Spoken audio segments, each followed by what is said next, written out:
নমস্কাৰ আপোনালোক সকলোকে মোৰ ইউটিউব চেনেল আসাম এক্সাম কৰ্ণাৰলৈ স্বাগতম জনাইছোঁ।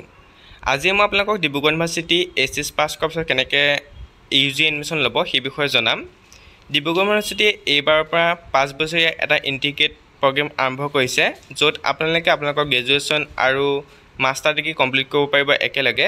এইটো বিষয়ে মই আগতে এটা ভিডিঅ' দি জনাইছিলোঁ, তথাপিও আজি আপোনালোকক মই আকৌ এবাৰ জনাই দিছোঁ সবিস্তাৰে। যি ডিব্ৰুগড় ইউনিভাৰ্চিটি ইউজি এডমিশ্যন আছে 2024-25 বৰ্ষ, সেয়া 5 বছৰীয়া পাঠ্যক্ৰম হিচাপে তেওঁলোকে অন্তৰ্ভুক্ত কৰিছে এইবাৰৰ পৰা। তাৰ বাবে আপোনালোকে এইচএছ পাছ কৰিলেই হ'ল। এইচএছ পাছ কৰাৰ পিছত দুটা মেথড আছে, এটা হৈছে আপোনালোকে চিউটি দিয়া আৰু এটা আপোনালোকৰ এইচএছৰ মাৰ্কছৰ ওপৰত ছিট দিয়া। দুইটাৰ কাৰণে ছিট ৰিজাৰ্ভেশ্যন বেলেগ বেলেগ। মই আপোনালোকক জনাই দিছোঁ কি ছিট আছে, অৰ্থাৎ কোনকেইটা ছাবজেক্ট আপোনালোকে পঢ়িব পাৰিব।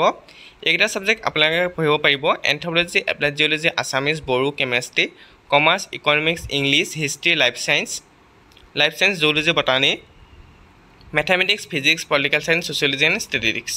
এইকেইটাৰ কাৰণে আপোনালোকে পঢ়িব পাৰিব ডিব্ৰুগড় ইউনিভাৰ্চিটি কেম্পাছত, অৰ্থাৎ ডিব্ৰুগড় ইউনিভাৰ্চিটি কলেজত নহয়, ডিব্ৰুগড় ইউনিভাৰ্চিটি কেম্পাছতে আপোনালোকৰ ইউজি পঢ়িব পাৰিব। ইউজিৰ লগতে পিজি পঢ়ি 5 বছৰীয়া আপোনাৰ পাঠ্যক্ৰম সম্পূৰ্ণ কৰিব পাৰিব। এলিজিবিলিটি ক্ৰাইটেৰিয়াৰ ক্ষেত্ৰত আপোনালোকৰ মিনিমাম 60% থাকিব লাগিব। আপোনালোকৰ যি জেনেৰেল কেটেগৰী আছে তেওঁলোকৰ কাৰণে 60% আৰু 55% হৈছে আপোনালোকৰ SC, ST, OBC, EWS, PWD candidate. অৰ্থাৎ আপোনালোকৰ এইচএছৰ মাৰ্কছ 60% হ'লেও হ'ব, আৰু যিসকল SC, ST পৰা বিলং কৰে তেওঁলোকৰ কাৰণে 55% পাৰ্চেণ্টেজ হ'লে আপোনালোকে এই অনলাইন এপ্লাই কৰিব পাৰিব, অৰ্থাৎ এই এডমিশ্যন ল'ব পাৰিব। তাৰপিছত আৰু এটা কথা কৈছে, ইয়াত চিলেকশ্যন প্ৰচিডিউৰটো কেনেকৈ হ'ব তেনেকৈ উল্লেখ কৰিছে। প্ৰথম কথা হ'ল, আপোনালোকে এই ইউনিভাৰ্চিটিত পঢ়িবলৈ হ'লে ইয়াত Dibrugarh university direct online apply নহয়, আপোনালোকে শৰ্মাৰ্ট পৰ্টেলত গৈ পেলাই অনলাইন এপ্লাই কৰিব লাগিব। যেতিয়া শৰ্মাৰ্ট পৰ্টেল অ'পেন হ'ব তেতিয়া আপোনালোকে তাত ডিব্ৰুগড় ইউনিভাৰ্চিটি চুজ কৰিব লাগিব। অৰ্থাৎ এতিয়ালৈকে শৰ্মাৰ্ট পৰ্টেল অ'পেন হোৱা নাই, কলেজ চুজ কৰিবৰ কাৰণে অ'পেন হোৱা নাই, বৰ্তমান প্ৰফাইল ক্ৰিয়েশ্যনৰ কাৰণে অ'পেন হৈ আছে। যেতিয়া আপোনালোকৰ কলেজ চুজ কৰিবৰ কাৰণে অ'পেন হ'ব তেতিয়া আপোনালোকে ডিব্ৰুগড় ইউনিভাৰ্চিটিও চুজ কৰিব লাগিব। হয়তো কাইলৈ পৰহিলৈ মানে হয়তো আজিও হ'ব পাৰে বা কাইলৈ পৰহিলৈ মানে আপোনালোকৰ যি কলেজ চুজ কৰা আছে সেয়া হয়তো অনলাইন আৰম্ভ হ'ব পাৰে। গতিকে আপোনালোকে ৱেবছাইটটো ভিজিট কৰি থাকিব, নহ'লে যেতিয়া মই আহিব মই আপোনালোকক জনাই দিম।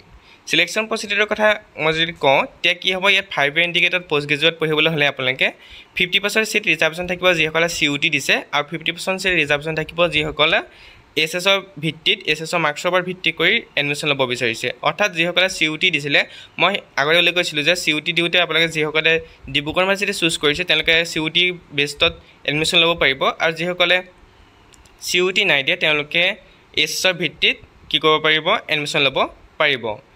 তাৰপিছত গতিকে আপোনাৰ 50% ৰিজাৰ্ভেশ্যন 50% ৰিজাৰ্ভেশ্যন থাকিব, অৰ্থাৎ টোটেল ছিটৰ 50% CUT কাৰণে থাকিব, টোটেল ছিটৰ 50% আপোনালোকৰ এইচএছৰ কাৰণে থাকিব। ছিট কেপাচিটি কিমান এতিয়ালৈকে তেওঁলোকে উল্লেখ কৰা নাই। তাৰপিছত কৈছে ফেচিলিটিজ ফৰ দ্য ষ্টুডেণ্ট, ইয়াত ফেচিলিটি আছে বুলি কৈছে। কি ফেচিলিটিজ আছে কৈছে, library, around 40 value aided course, provision language laboratory, এইবিলাক আপোনালোকৰ তাত ফেচিলিটি আছে বুলি তেওঁলোকে উল্লেখ কৰিছে। গতিকে আপোনালোকে যি অনলাইন এপ্লাই আছে শৰ্মাৰ্ট পৰ্টেলত যেতিয়া আৰম্ভ হ'ব তেতিয়া আপোনালোকে অনলাইন এপ্লাই কৰিব, তেতিয়া ডিব্ৰুগড় ইউনিভাৰ্চিটি চুজ কৰি আপোনালোকে ডিব্ৰুগড় ইউনিভাৰ্চিটি পঢ়িবৰ কাৰণে এপ্লাই কৰিব পাৰিব। গতিকে যিসকল ছাত্ৰ ছাত্ৰী ইচ্ছুক হয় ডিব্ৰুগড় ইউনিভাৰ্চিটিত পঢ়িবৰ কাৰণে তেওঁলোকে অনলাইন আবেদন কৰিব পাৰে। অনলাইন আবেদন কৰি শৰ্মাৰ্ট পৰ্টেলৰ যোগেদি এডমিশ্যন ল'ব পাৰে। CUT দিয়াসকলেও পাৰিব, CUT নিদিয়াকৈও আপুনি এডমিশ্যন ল'ব পাৰিব। ইয়াত এটা কথা উল্লেখ কৰিছে বক্সৰ ভিতৰত, কি উল্লেখ কৰিছে মই কৈ দিছোঁ। With a request to publish the admission notice exactly as per Annexure A attached here within one of issue their estimate daily 55 submit duplicate for reimbursement। এইখিনি প্ৰয়োজন নাই, আপোনালোকৰ এই ওপৰখিনি কথাই প্ৰয়োজন আছিল। গতিকে আপোনালোকে গম পালে যিসকলে 60% আছে জেনেৰেল কেটেগৰী তেওঁলোকে এপ্লাই কৰিব পাৰিব, আৰু যাৰ 55% এইচএছত পাইছে তেওঁলোকেও এপ্লাই কৰিব পাৰিব। খালি SC, ST, OBC, EWS, PWD candidate হ'লে হৈ যাব। গতিকে আপোনালোকে এইকেইটা ছাবজেক্টৰ কাৰণে আপোনালোকে কি কৰিব পাৰিব, অনলাইন আবেদন কৰিব পাৰিব। যদি ভিডিঅ'টো চাই উপকৃত হ'লে লাইক কমেণ্ট শ্বেয়াৰ কৰিব, লগতে চেনেলটো ছাবস্ক্ৰাইব কৰি দিব। Thank U.